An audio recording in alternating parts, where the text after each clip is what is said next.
It's been a few weeks since I installed this SopiGuard skin on my iPad Magic Keyboard, and I know that many of you wanted to know if this would damage the rubbery material or leave a residue or something like that.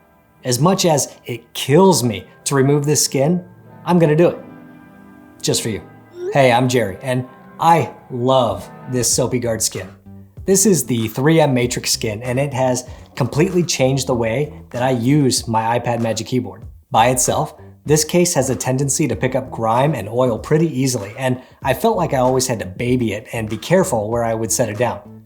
I would wipe off a table or put a towel down or something else before placing the iPad on it. After installing the skin, it feels so much more durable, and I can actually use it without the anxiety of getting it dirty. I have a video about using different things to clean the case, like dish soap and rubbing alcohol, which works for a good chunk of the oil or stains, but this skin made all of that unnecessary. Now, begrudgingly, just for you, I'll remove it. So let's get this skin off and see if there's any damage or residue, and if there is, we'll see if we can fix it. During the install video, I said that I was probably going to remove the skin on the trackpad because it made it less sensitive, and I was just about to do that before I decided to remove all of it just for you guys. So let's start there. See if we can get my fingernail underneath it to get it off. And I really do hate doing this because I do like this skin. It seems a little tight to get a fingernail in here. May have to get a spudger.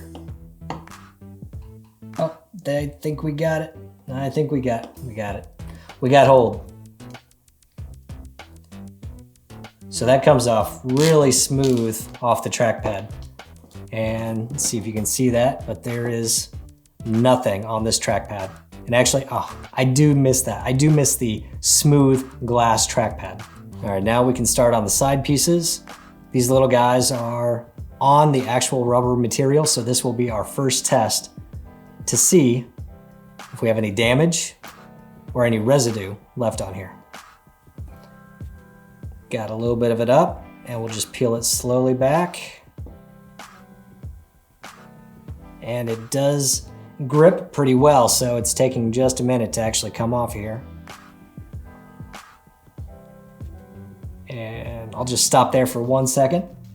And on first glance, I don't see any residue on here at all. So that's a really good sign so far, but let's keep going.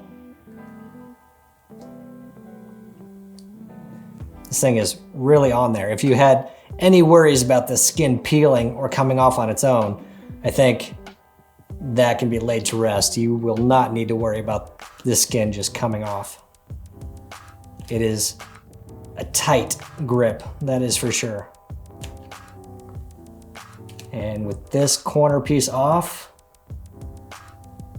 voila. Actually, let's look at the skin itself. I don't see any particles or anything on here that would indicate part of the rubbery material coming off. So that's good. And this thing is pretty clean. It looks like I just cleaned this thing with rubbing alcohol. It is spotless. It looks fantastic. It looks brand new. And that's unfortunate because now I got to do the rest of it. Let's move on to one of the bigger pieces on the front. Start with this guy. We'll get a fingernail under a corner. Come on, come on. There we go. And just like the other two pieces, this thing is on tight. Takes a bit of force to actually remove it. Oh man. It's gonna take a little bit of time.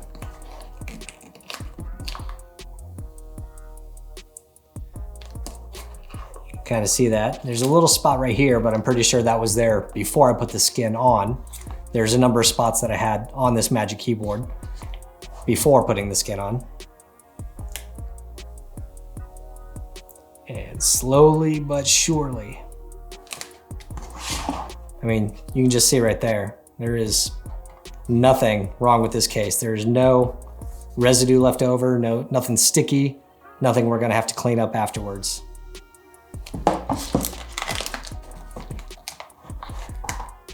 Really got to get a good grip on it.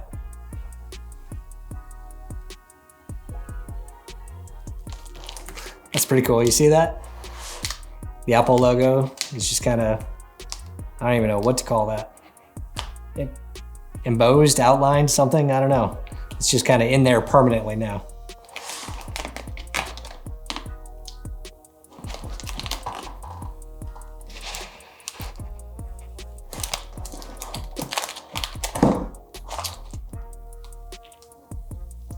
Almost there. And we just about have this piece off. And, oh, got it. This thing looks spotless. It looks exactly like you would expect. The texture feels like it did before I put the skin on. There is nothing at all on this case. No residue, nothing ruined. So I think all of those fears about putting on a skin on this iPad Magic Keyboard can be laid to rest, at least with this brand. I haven't tried other brands, only the SopiGuard brand. Oh, you know what? I take that back. There's just a slight amount right around the camera cutout on the back here. And if I just rub my fingers on it, I don't know if you can see that, it comes right off. Let me just keep rubbing it for a second. Yeah, it just kind of balls up and rubs off. So if there was a greater amount on here, I feel like you could just take a couple minutes and use your finger and rub it off, or use a microfiber cloth and maybe some rubbing alcohol. But in general, I don't think it's needed.